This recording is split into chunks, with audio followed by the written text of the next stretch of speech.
This is the video review for the Bandai 1/55th scale VF-1S Veritech fighter, the Chunky Monkey, as it's affectionately referred to just due to its chunky proportions. It wasn't quite in direct proportion to the anime, but for a long time it was the best representation of the Veritech fighter, or the VF-1, on the market.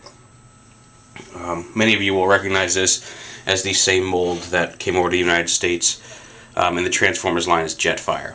I mean, he does have his super parts. We'll get to those when we get to Battroid mode. But it is based off an F-14. I believe it's an F-14. It's got the movable wings, the dual tail fins. It's a very solid jet mode. Not everything pegs in super tight back here, but it does stay together fairly stably. It's not doesn't fall apart easily when you pick it up. But just overall, nice looking little jet. It does have these landing gear that you can fold up. Fold that up and push that one up first. When you open them, I usually do it this way with my thumb and push up, so it just kind of comes up and hits your thumb. I'm sure many of you have done this as children, but if you try to go like this, it will pop out and hit you on the knuckle or the bone there, and it can hurt a lot. And I'm sure I'm not the only one who's ever had that happen to him. And then this one just folds up like that. And it does transform to all three modes. You've got the fighter mode here. If you pull these down, you want to pull the legs, just connect them all the way enough to get the arms out.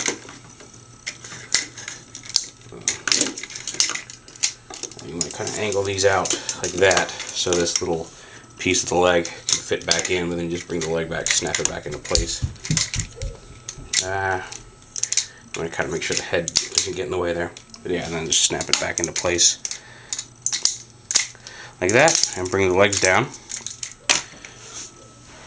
like that, and bring the arms down and around. And there's a little sliding lever here that lets you pop the hands out, just like that. And then you want to fold these fins down and flip that up, and there you have Gwalk mode. You can, if you want, angle the legs a little better. I think that's too much of an angle for the nose cone there, just standing up. But if you want to, you can close the feet and you can have him stand up like that. I think that's more of a better angle for Gwalk mode, although it is less stable. I mean, like, he will fall backwards with a serious bump. But if you have the feet down, he's actually a fairly solid Gwalk mode.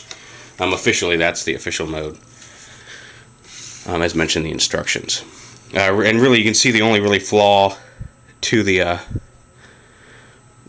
biggest flaw of this mold is the way the head is very obvious here on the bottom of the jet. They did sit on the bottom of the jet in the cartoon, but they were a little bit more recessed into the underside, so you could see these guns, but the face wasn't quite so apparent. It didn't look like there was a whole head under the jet, basically. But you can use these as like ancillary cannons here, just and stuff. He does come with the rifle. And when I was a kid and had Jetfire, I always wondered why this moved. And it turns out the Macross versions come with these tiny missiles. There's about 6 of them, I think, on a sprue that you can put into the gun, and it does launch. And it does launch with a fair amount of force, and will launch them quite far. They're small, they're light, and they fly like crazy. I shot them all the way across the room, so be careful not to lose them. I'll go ahead and actually leave that off right now. But as you can see, this hand over here, the right hand, is molded to hold the gun. There is also this gun clip right here that you can attach to his arm, lock up, and have him carry the gun on his arm in either Gwalk or Battroid mode.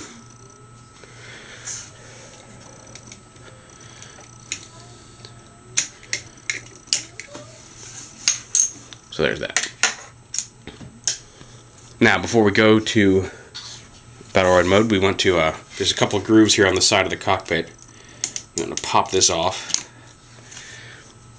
and then replace it with this Skull logo heat shield, because it was a Skull Squadron. And also, you can tell this is in the Roy Fokker colors. This is the VF-1S from the movie, because it does have H.H.O. on the side of the pilot, labeled as the pilot, Hikaru or Rick Hunter, if you go by the American names, when he took over and flew the VF-1S in the movie Do You Remember Love? So there's that. And then you go to robot mode, you just want to bring the legs all the way down. There's a little pressure tab here that's going to sit in this slot. Extend the legs, fold out the feet. And then here's why it's important to change this heat shield first, because you want to lift this up. You want to open up this panel right here, but then this panel is going to slide down, and as you see, it's going to slide down over that heat shield. So that's why you want to make sure you do that before you transform them all the way into Battroid mode. You want to bring the arms out to the side here. I go ahead and push the head up through here. Now make sure the arms are sitting at a 90-degree angle there to the body. Then just bring this down, and there's a little tab here that's going to snap into place in the back. And then just fold that up. And then you just fold this up and the wings down. Turn it around.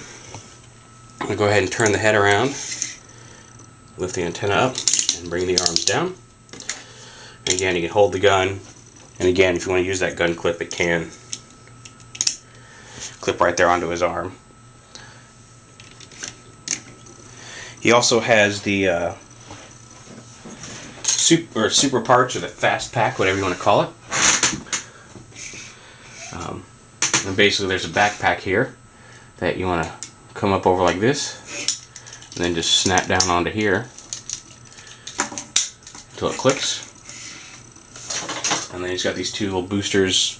That there's a groove there. That's actually to allow the wingtip just to sit inside there. This one actually pegs onto the little backpack assembly here.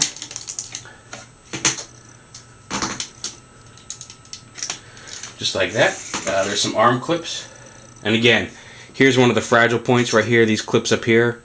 Chances are, if you've ever owned a Jetfire or one of these Macross figures, you found one of these with these broken clips. It's very thin plastic up here, and while it is a nice sturdy plastic, it is kind of brittle, especially where it gets very thin up here. Chances are you've seen one of these broken clips, so it's not hard to get them on. You just want to hook them back here and then just push them up so they clip in that little opening. That's not going to damage the clips. When you got to be careful is pulling them off, because you kind of have to get up here and pry this clip out to get them safely off, and you want to be careful there, because too much pressure could in fact crack it. There's that, and then there's the leg armor, which you can see there's some pegs here and a couple of holes in that. And what you want to do is, this hooks in.